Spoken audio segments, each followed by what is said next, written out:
now it's time for Compas on the LA Bird. I'll let you take it away. Yes. So a little tough to watch this one because it was at the same time as the Rams game. But obviously, plug here. I check out what's up boats. I want to check out what's going on with the Chargers. And when I saw the final score, I was surprised. 27-20. Chargers fall to the Raiders. I thought, okay, the Raiders are doing okay. They beat the Seahawks, actually. They beat the Broncos, but the Chargers need this win. It's must win. Like you guys said on What's Up Bolts, you and your brother Dan Diego, you got to get this one. And then when I started kind of digging in, and then you told me also Chandler Jones had 3 sacks, and as a Jamari Salyer looked like a rookie for the first time all year, which is pretty good to get this far and to finally have a setback. But that third quarter really doomed the Chargers there. And I start wondering, like, okay, what's going on here? But sometimes these divisional rivals, man, they're tricky. You never know what to expect. And the Raiders put out their best effort. And looking at that box score, Devontae Adams and Josh Jacobs had days. So I think the injuries might have caught up to the Chargers, but those are not excuses. The run defense has been a problem all year. I'm not surprised, but trying to deal with Devontae Adams, that's a handful right there for the Chargers. So, I know people are thinking the sky is falling, but the Jets also lost, and they're only one game behind the 7th seed, and there's 5 games to go. So it's not bad, but it just feels like a typical Charger season. Like it can never be easy, right? And I know with all the injuries that they have, 6-6 just feels about right for this team. But you would think that they had an opportunity to make up some good ground, and they didn't do it. Yeah, no, and there's I mean, you've been around it obviously for the years that you covered the Chargers and everything, so you know how it is. It's just I think fans are really getting frustrated with I don't think it's just this. I think it's like everything. Everything's kind of mounting. They're like, hey, like we like, and I've heard it. I've heard we wasted Philip Rivers last few years that he was good.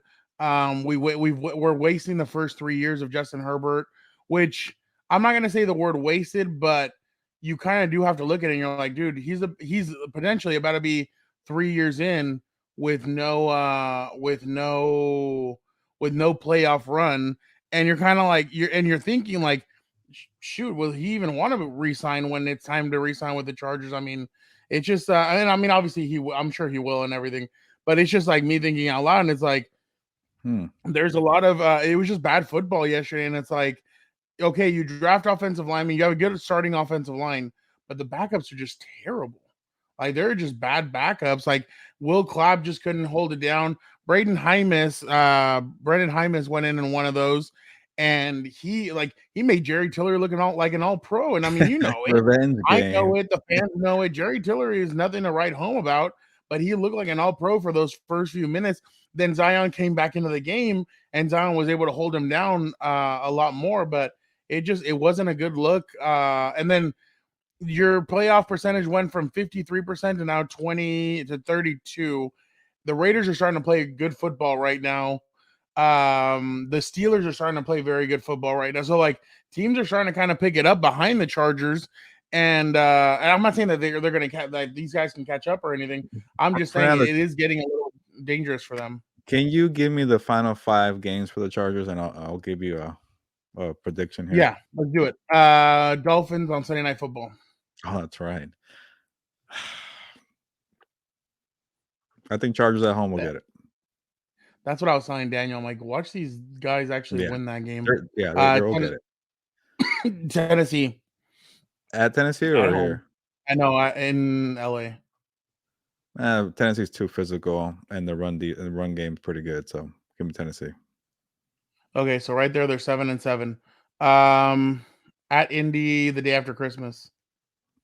They could win that one, but knowing this team, they might mess it up. But they'll win that one. It's tough to predict with this team. Now I think about it because you never know who you're gonna get. They come back and play the Rams. They'll win that one. You can't mess that up. But the Rams will be up for that one. LA rivalry. You go to the Broncos to finish it out. You gotta win. Like if common sense says they will win these games. So what I gave them 4 out of 5 already? 9-7. They're going to be 9-7. It's there, Fernando. But you know this team as well as anybody else. They don't make it that easy. and that's why I don't think they're gonna make the. You know what I thought Mm. yesterday? If they win today, then I think they'll make the play. I think it's done. I think it's. I don't think they're gonna make it. I think that there's so many good teams ahead of them. Um, I don't know. I just don't see them making it. And it's like, well, what's gonna happen now? Like you know what? Yeah, I'm gonna come out and say it. There's no way you can tell the fan base, hey, we're gonna run it back. We're gonna run it back. No, You you got to get the can't. 7th seed, which is bare You have minimum. if you don't make the playoffs, how can you tell a fan base we're gonna run it back? We were this close. Injuries. You've been selling injuries since That was last year. That was 2013. last year being this close. Exactly. That was even Anthony Lynn's final year. They had a lot of injuries as well. You can't keep on selling injuries. That like stuff is it needs a change. So I just don't think you can sell a fan base and say, hey, it was just injuries. We'll get it fixed by next year. No, you're not. You can't. So yeah, I mean that's just a little bit of what I kind of saw yesterday. It's not a good look. It's not a good look for the team. And then Austin Eckler really was the one that gave that game up in my opinion. He fumbled coming out of the third out of halftime. They had a really good play to Austin. He gained about 15 yards. He fumbles, and that's when Devontae Adams really got started. He got jump started, and they just pulled away. So it was a little rough. Gilbert, the Rams lose their sixth straight. Six. Obviously, I appreciate you for letting me jump on House of Horns I appreciate to fill you in for. stepping in. No, I know, but And for stepping in real quick, for Vic. hopefully, yeah, real quick, Victor is doing well. Anybody that's wondering, or people who have Yes. said kind words, especially on House of Horns, uh, Victor's recovered nicely. I don't think it's week to week, day to day, but hopefully we get him back soon. Thank you for filling in, Fernando. Oh no, yeah, of course. No, yeah, and that's what we do here. I'm really interested, Gilbert, because yesterday we kind of talked about it on House of Horror. On Sunday we talked about it on House of Horns. Matthew Stafford has had a concussion, the spinal injury that he has now. I'm wondering. I really am wondering if he is going to come back or if he's going to say, you know what, I've made enough money. I think he was the last quarterback class that made that big amount of money. Remember, rookie quarterbacks used to sign like 6-year deals worth $80 million, and I, those it, big rookie contracts. it might have been, but part of me wants to say it was Sam Bradford was the last one. You might be right though. What year was I think Bradford? 8 or 10? This fool was 10. No, because Cam Newton was the first one to sign the new deal, and Cam Yeah, Newton was 11. and So I Bradford is think 10. Stafford is 9. 9. Yeah, there I you know go. Stafford is So 2009 because Mark Sanchez was calling the game and they were together on the field on Sunday, and I'm like, huh, two different careers there because Mark Sanchez was second that's quarterback taken in incredible. 2009. Oh wow. Wow, I didn't even know that. Yeah, so there you go. So obviously now I'm interested to see what's gonna happen with Matthew Stafford. Because I mean it's there's no need. Like you already have your Super Bowl ring. There's no need to risk your body even more, your future even more. So I hope Matthew Stafford sits down and analyzes everything and says, you know what? Um and makes a decision based off of his body and how he feels, and he sits down with his family and he really talks about it because you don't want to harm yourself even more. I don't know what you think, but that's just kind of my takeaway. Yeah, I got it right, by the way. Sam Bradford, 2010. I think he was the There you last go. one. And you got it right. Cam Newton was 2011. So, yeah, things changed. And, yeah, this guy's had all the money in the world. I want to say he has 4 daughters. So they're very young. So you get to this part of your career where you're 34, 14 years in the NFL. You won the Super Bowl. You have a beautiful family. You want to put your long-term health ahead. And I know the Stafford that we know, he's a tough guy.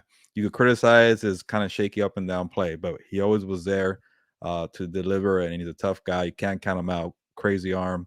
But I think like Sean McVay's been saying this, Fernando, where don't worry, it's not going to be an injury for next season. He's okay. We're going to just shut him down for this year and have him make him have a healthy offseason because he didn't get that last year, Fernando. He had the procedure in the elbow, didn't throw the off. Not but Fernando, how like this happens it made me laugh because every season it happens in the summer.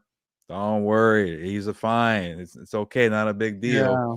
Then the season goes the wrong way and it's like December. Yeah, I think Stafford needed that offseason program to get chemistry with Allen Robinson. That was a big issue. Now they're finally admitting that was a problem not to have Stafford in the offseason. So they're realizing how critical the offseason program is, but I don't think it's up to the Rams. It's up to Stafford to decide to him by himself. I don't think money's an issue right now, and say, hey, do I want to do this again? I've done everything to the top. I quiet the critics. I want to say this could be a debate for another day. Hall of Famer? I don't know. Though tough one. But he pretty much, in terms of the team aspect, he's done everything he's wanted to, and has a lot of money. So I don't know. And if Stafford does retire, it creates a big domino effect after that. So we'll see. But at least what McVay is saying, it won't affect them for next season. And yeah, and we'll see. I mean, like I said, Sam Bradford, God, Matthew Stafford's had a great career, and we'll see what happens. And he'll always be known as a tough SOB. It's not easy to play in Detroit, to be honest. Barry Sanders, him, they're going to be looked at in a different light, and Megatron, because they played in Detroit and they were able to do a lot.